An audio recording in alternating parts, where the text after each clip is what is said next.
जलेबी वाले बेचारे परेशान हैं, सवेरे से जलेबी बना बना के थक गए। अब कह रहे पैसे कब आएंगे। अच्छा, कह रहे जब जीतूंगा तब तो पैसे दूंगा। अब तो तुमने थप्पड़ मार के हरवा दिया। अच्छा, अब करूं तो मैं क्या करूं। अब भाई कुछ लोग आए यहाँ पे आए कहते ईवीएम में सेल वीक है। जब कांग्रेस ही वीक है तब बताओ ईवीएम में सेल वीक रहेगा कि नहीं रहेगा। अच्छा, अब कांग्रेस पूरे देश में वीक है, कैसे वीक है। तो एक बात बोलूंगा, ये जम्मू कश्मीर की बात कर रहे हैं, हकीकत सुन लीजिए। जम्मू कश्मीर में भाजपा हारी है, ये सच्चाई है। और हकीकत की बात जो मुसलमान है उसकी बात करते थे, यहाँ साबित होता है कि भाजपा हिंदू मुसलमान नहीं करती, ये कांग्रेस करती है। हरियाणा के मेवात में 3 विधायक चुने गए। सुनिए, हरियाणा के विधायक एक जिला में मेवात में 3 विधायक चुने गए, तीनों के 98,000 से जीते, कोई 50,000 से जीता है, कोई 40,000 वोटों से जीता है। और ये वोट प्रतिशत देखा जाए तो पूरे हरियाणा में मेवात के जिले में सबसे ज्यादा कांग्रेस को मिला कि नहीं मिला सर? एक सेकंड, मिला। पर हिंदू मुसलमान का जो क्रोनोलॉजी बीजेपी और योगी और मोदी पे सेट किया जा रहा था, हमें ये बताए कि एक कुनबा एक ऐसे पार्टी को डिसाइड करके मुसलमानों के नाम पे दे रहा था। क्यों जम्मू में हम 27-28 सीटें लाते? क्योंकि वहाँ हिंदू ज्यादा लोग हैं। पर जब कश्मीर की बात आती है तो कश्मीर में 70-75% मुसलमान है कि जो वो वोट नहीं देते। तो एक ही बार बोलूंगा, सबका साथ सबका विकास जो है वो ढकोसला है। उस पर हम सीधा मोदी जी का बाइकआउट करते कि अगर आप सबका साथ सबका विकास करोगे तो ये ध्यान रखना आपको कहीं वोट नहीं मिलने वाला है। जिसका साथ उसी का विकास, और ये देश की जरूरत है। दूसरा ये कह रहे थे ना, ये कह रहे थे 370 हटा दिया, भाजपा हार गई। भाजपा 370 हटाने के लिए नहीं हारी है, भाजपा का एजेंडा है राष्ट्रवाद। 370 इस देश के लिए गलत था, एक राज्य भारत से अलग था, उसको जोड़ने के लिए भाजपा काम कर रही थी। भाजपा देखती है कि चुनाव नहीं देखती, तुम्हारे जैसा नहीं है कि जाति में बांटो। सुनो, जाति में बांटो, पार्टी में बांटो, देश बांट दो, टुकड़े कर दो। भाजपा एक जोड़ने का काम करती है और उसलिए लड़ती है। हम चुनाव के लिए काम नहीं करते जी। मैं कहता हूँ कहीं भी हम हार जाए हमें फर्क नहीं पड़ता, पर हमारे लिए देश और राष्ट्र सबसे पहले होता है। इनके लिए क्या है कि सबसे पहले अरे यहाँ हिंदू मुसलमान होता है कर दो, यहाँ पर होता है कर दो, हिंदुओं को बांटना पड़े बांट दो। दंगे वाला मेवात में मामन खान जो कहता है कि अगर हम वहां पर मेवात पे जीतते हैं और हमारी सरकार बनती है तो हम सबसे पहले हिंदुओं को हटाने का काम करेंगे। ये कौन बोल रहा था? मेवात। उसके संग कौन साझा करता है? कुरहरे मंच राहुल गांधी करते। वो सबसे ज्यादा हरियाणा में सबसे ज्यादा वोटों से जीतता है, पर विरोध ये लोग नहीं करते। क्रोनोलॉजी सेट है कि मोदी का विकास का विरोध करो, मोदी के उसका विरोध करो। इनसे एक बार ये पूछो क्या 370 सर एक सेकंड, इनसे ये सवाल पूछो क्या 370 इस देश के लिए सही था? क्या दिया 370 ने? ये हिंदू मुस्लिम नहीं करते। ईद पे और मुहर्रम पे 2 सिलेंडर ईद पे मुहर्रम पे 200 सिलेंडर फ्री, ईद और मुहर्रम पे 2 सिलेंडर फ्री। ये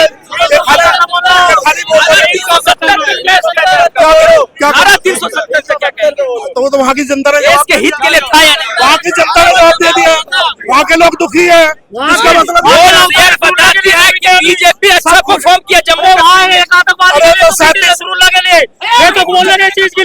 भाजपा ने, सुनिए एक सेकंड, जम्मू कश्मीर में एक सेकंड, भाजपा ने, सुनिए, जम्मू कश्मीर में भाजपा इकलौती ऐसी पार्टी रही है जो एक सेकंड एनसी से 5 लाख ज्यादा वोट पाई है।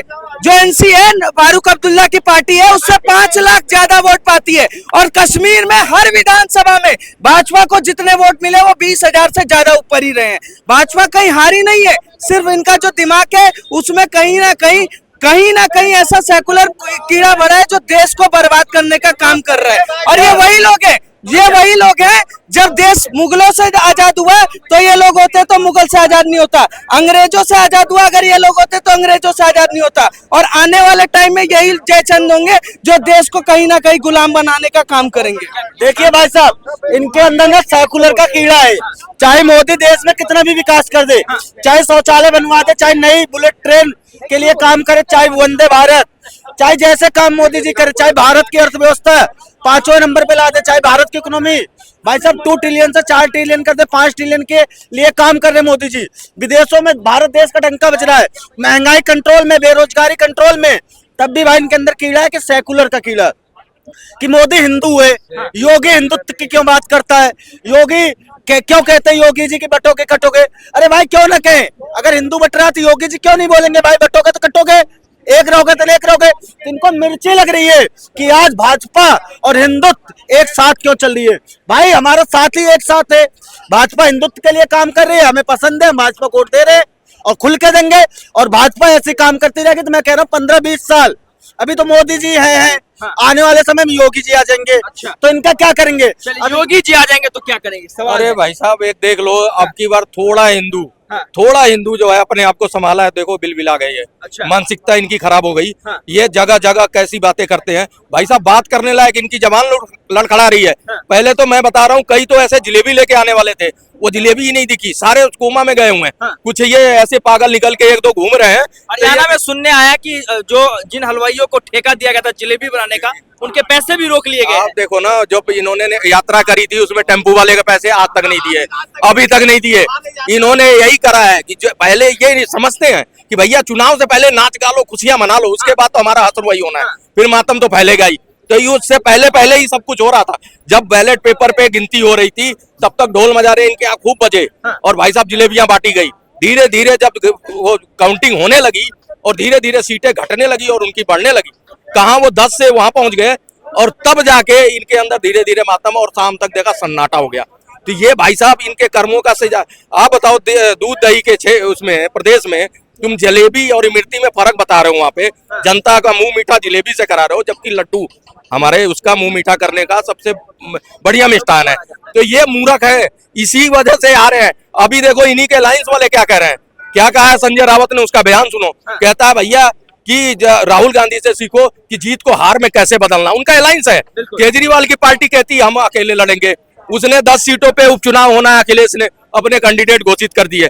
ये अलायंस है इनका बना हुआ, पक्का वाला गठजोड़ जो ठगियों का ठगबंधन बना था। ये हालत है कि अब सब अलग चुनाव लड़ रहे हैं, क्योंकि सबको पता है। और इनकी पार्टियों में खुद कलेश मचा हुआ। दीपेंद्र हुड्डा को बुलाया कि यहाँ पे समीक्षा बैठक में नहीं आए, उनको शैलजा को तो बुलाया ही नहीं, और भी कई नेताओं को बुलाया, कई नेता नहीं आए। अब क्या हुआ, 20 मिनट में वो जो है समीक्षा मीटिंग। हरियाणा में कांग्रेस के प्रदेश अध्यक्ष कहते हैं कि तमाम खेला जो है ईवीएम में बैटरी डाउन करके। भाई साहब पहले ईवीएम हैक हो रही थी पिछले चुनाव में, फिर ईवीएम सही हो गई थी। लोकसभा में सही होने के बाद सब जगह सही हो गई, लेकिन जैसे हरियाणा में भाई ईवीएम हटाओ, ये कह रहे ईवीएम हटाओ, बिल्कुल हटाओ, पूरे देश से हटाओ ईवीएम हट जाती है तो बीजेपी की 70 सीट आती है हरियाणा में। अच्छा हाँ, अच्छा ईवीएम। सुनो भागो मत, एक जवाब ले लो भाई साहब। तेलंगाना में भी ईवीएम खराब हो गया। आप आज कह रहे हैं सवाल पूछा है, उसका जवाब ले लीजिए। ईवीएम हटाना क्यों, लाया कौन ईवीएम? ये कह रहे हैं जो गलती उन्होंने की उसको सुधारने के लिए तो आए हम। अच्छा, इससे पहले जब बैलेट पेपर कह रहे हैं बीजेपी की 70 आती। भाई साहब उनकी बात तो सुन लो, कह रहे हैं ईवीएम हटती तो बीजेपी की और ज्यादा सीटें आती, यानी ईवीएम में कांग्रेसी गालपोल। वो तो खुद ही आरोप लगा रहे हैं भाई साहब कांग्रेसी कि भाई साहब जहां जहां हम जीत रहे हैं वहां ठीक है ईवीएम, और जहां जहां हम हार जाते हैं वहां ईवीएम खराब कर रही है। तो अभी बैटरी पे आ गए रोना। अब भाई साहब ये कौन सा तरीका, 100% बैटरी जो है वो खराब थी और जो 70% चार्ज थी वो बैटरी। अच्छा सारे नहीं कह रहे, अगर मान लो ऐसा ईवीएम था तो समीक्षा बैठक क्यों हो रही है? तुम क्यों समीक्षा कर रहे हो कि किस वजह से हारे? क्यों वहां पे जाके सर्वे करवा रहे हो कि भैया किस वजह से हम लोकल लीडर की वजह से हारे? क्यों ऐसे बयान दे रहे हो? आप सारे उतर जाओ ना, चले जाओ चुनाव आयोग को लेके चले जाओ कोर्ट, कह दो भाई साहब ईवीएम अब कर दो, हम तो मान गए हैं कि ईवीएम ही खराब है, क्योंकि बीच में ठीक हुई थी अब फिर खराब हो रही है। तो आप जाओ ना लेके। बैटरी डाउन करने का मामला, बैटरी का एक नया मामला आ गया, जो 100% है वो सही है, जो 70% है वो बैटरी खराब है। अरे भैया इनकी मानसिकता गायब हो चुकी है, ऊपर से चाट लिए गए ये। अब ये भाई साहब हार्ट मांस के आदमी बन के घूम रहे हैं, इनके पास कुछ नहीं हुआ। बैटरी डाउन हो गई है, जब हार जाते हैं तो बैटरी डाउन हो गई। अरे जमीन पे रहते नहीं भाई साहब। 16,000 मीटिंग करी है 4 महीने के अंदर भारतीय जनता पार्टी और आरएसएस ने, इन्होंने करी है 1000 भी मीटिंग नहीं करी होगी। है। 16,000 मीटिंग करी है। करी है इन्होंने मीटिंग करी है। अरे पूरे देश का यात्रा किया है यार। अच्छा। आज बेचारे ट्रक वाले रो रहे हैं कि मेरे पैसे तो दे दो यार। अच्छा। हैं? अभी तक पैसे भी नहीं दिए ट्रक वाले के हैं। और जलेबी वाले बेचारे परेशान हैं। हैं? सवेरे से जलेबी बना बना के थक गए। अब कह रहे पैसे कब आएंगे। अच्छा। कह रहे जब जीतूंगा तब तो पैसे दूंगा। अब तो तुमने थप्पड़ मार के हरवा दिया। अच्छा। अब करूं तो मैं क्या करूं। अब भाई कुछ लोग आए यहाँ पे आए कहते ईवीएम में सेल वीक है। हैं? जब कांग्रेस ही वीक है तब बताओ ईवीएम में सेल वीक रहेगा कि नहीं रहेगा। अब कांग्रेस पूरे देश में वीक है। कैसे वीक है बोलो। इसीलिए वीक है कि जहां काम करना होता है ना वहां इनके नेताओं के मर जाते हैं नानी माँ। ठीक है ना, वहां मर जाएंगे क्योंकि वहां इनका बैटरी डाउन है। कुछ लोग यहाँ आए क्या बोले कि बैलेट पेपर पे क्या नाम है मोहर लगवाओ। अब बैलेट पेपर डिब्बे पे क्या होगा ना, 4 डिब्बे रखे होंगे ना, इन्हीं के आदमी होंगे और सब पे छपा होगा हाथ। अच्छा। ठीक है ना, और इन्हीं के आदमी टपा टप मोहर लगा रहे होंगे और डब्बे में डाल रहे होंगे और बेईमानी पे बेईमानी चल रही होगी और फिर ये जीत जाएंगे। लेकिन ये चाहते हैं। आरोप तो लगा अब है ना ईवीएम में सारा ये पता है क्या है, ये हारे हुए कश्मीर में भाई साहब बीजेपी नहीं जीती, सीटें बढ़ी हैं उसकी, वोट संख्या बढ़ी है, लेकिन जीती तो नहीं। अब क्या नाम है, नेशनल पार्टी जीती है, उमर अब्दुल्ला की पार्टी जीती है। और नहीं तो और इनकी 12 सीटें थी, 12 सीटों से 6 सीटों पे सिमट के रह गई है। तो एक बात बताओ, वहां उनको नेशनल कॉन्फ्रेंस ने ईवीएम में गड़बड़ करके हराया है। भाई कांग्रेस की मजबूती बढ़नी चाहिए थी, घटनी चाहिए थी। तो यानी वहां पे ईवीएम उसने खराब कर दी, उस पार्टी ने। अरे भैया ये दोगले किस्म के इंसान है। इन लोगों को भाई साहब अपनी नाकामयाबी दूसरों पे फोड़ना। अब भाई राहुल गांधी तो फोड़ नहीं सकते, ये कह नहीं सकते कि राहुल गांधी की वजह से 50-51 चुनाव हार गए हम छोटे मोटे लेके। अब भाई साहब किसको कहें। तो अब कुछ नहीं तो ये मीटिंग में होगा कि भैया ईवीएम पे डाल दो। हुड्डा साहब ने चटकार दिया। एक चीज और बताइए, जिलेबी हाथों से बनती है कि फैक्ट्री में बनती है। आप ये बताओ। और एक चीज बताओ, टाइलों में खेतों में अगर टाइल लग जाएगा तो क्या हम राहुल गांधी को खाएंगे। राहुल गांधी को खाएंगे। और लीटर में आटा मिलेगा तो हम पियेंगे क्या। और आटा पियेंगे और स्टोव पे कोयला डाल देंगे तो फिर बताओ क्या करेंगे। अरे भैया बोलने सीखाओ इटली से जाके। उसके बाद आने वाले समय पे ये कुछ आए थे डब्बा वाले, इनको डब्बा में पैक करके इटली भेज दो। कांग्रेस साफ हो चुकी इस देश से। हर महीने एक बच्चा बताओ, यूपी की महिलाएं हर महीने एक बच्चा दे रही है और उसके बाद पटापट और खटाखट ऐसे काम करवा रहा है। अरे मैं तो कह रहा भैया तू अपना बॉली पानी संभाल ले, नहीं तो कहीं ऐसा ना हो जाए कौन पहुंच जाए और कहे तेरा टोटा पाटप ऐसा सीन हो जाए। ये जब हार जाते हैं ना तब क्या कहते, हिमाचल में ये जीत गए, वहां पे ये नहीं बोले कि मेरी ईवीएम में बेईमानी करके जीत गया मैं। नहीं, आज हिमाचल के लोग कह रहे हैं कि नहीं बाबा योगीनाथ जब बुलडोजर चला रहे हैं सही कर रहे हैं। हाँ सही कर रहे हैं, उन्हीं के कार पे चलो, उन्हीं के जो वो कर रहे हैं उनके नक्शे कदम पे चलो। आज बेचारा हिमाचल वाले परेशान हैं, जहां जहां इनकी सरकार है वहां लोग बेचारे परेशान हैं। कह रहे बताओ हम तो गलती कर गए, कांग्रेस को वोट देके अच्छा होता कि हम मोदी जी को देते। ये हाल है इनका। चलिए, ये सुतोष, ये आपको हमने जनता की तमाम रायों को आपके समक्ष रखा। बाकी जनता की रायों को देखने के बाद आपकी प्रतिक्रिया क्या है हमें कमेंट बॉक्स में जरूर बताएं। बहरहाल देश दुनिया के तमाम खबरों के लिए बने रहे मेरे यानी संतोष के साथ। गुंसा भारत, दिल्ली।